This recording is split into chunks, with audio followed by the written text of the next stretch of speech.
Goulburn was the first inland city in Australia. What? What's that I hear? Bathurst? You say Bathurst was the first inland city? Rubbish. It was Goulburn, and decreed so by none less than Queen Victoria, her glorious self. Oh yes, I know. Bathurst was settled before Goulburn, but that didn't make it a city. Oh no.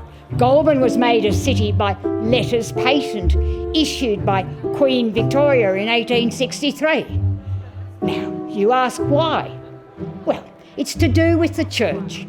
Before 1863, the Anglican Church had its base in Sydney, from where it preached to the colony. Then they realised they needed an extra base, so they decided on Goulburn, of course, and gave it a bishop and a cathedral, and that made Goulburn a city. And Goulburn well deserved that honour. As soon as the Anglicans built their cathedral in 1884, the Roman Catholics built theirs in 1887. Well, by then Goulburn was a thriving city with the biggest inland population. Yes, bigger than yours, Bathurst. And the building that was going on in the 1880s was mind-blowing.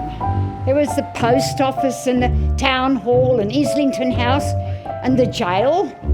And business was booming too, with Rogers and Nolman's and the Australian stores and Furners. And a local architect, E.C. Manfred, was building elegant residencies here and beyond. Why? By the end of the 19th century, Goulburn was pushing to become the federal capital of Australia, and it proposed that its courthouse could be used as a temporary parliament house.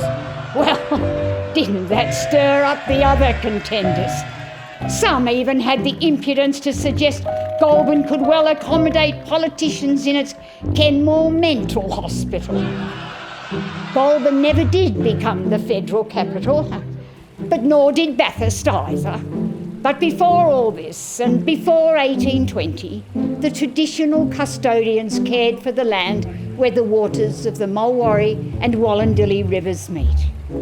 Around 1820, the first settlers came and took over that land with their cattle and sheep and called it Goulburn.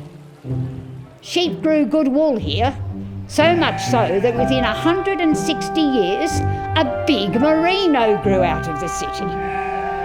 And as the sheep came, so did grand buildings. By the 1850s, there was the second courthouse. Goulburn has had three, you know. And there were the buildings.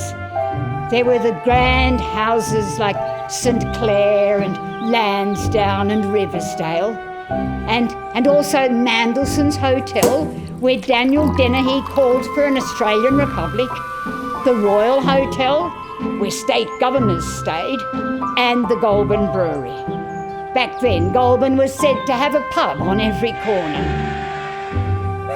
The railway with its station came in 1869, and an oak tree was planted in the market square by the governor's wife, Lady Belmore, and the square became Belmore Park. And we stood proud because, as Queen Victoria decreed, Goulburn is the first inland city. Long may she reign.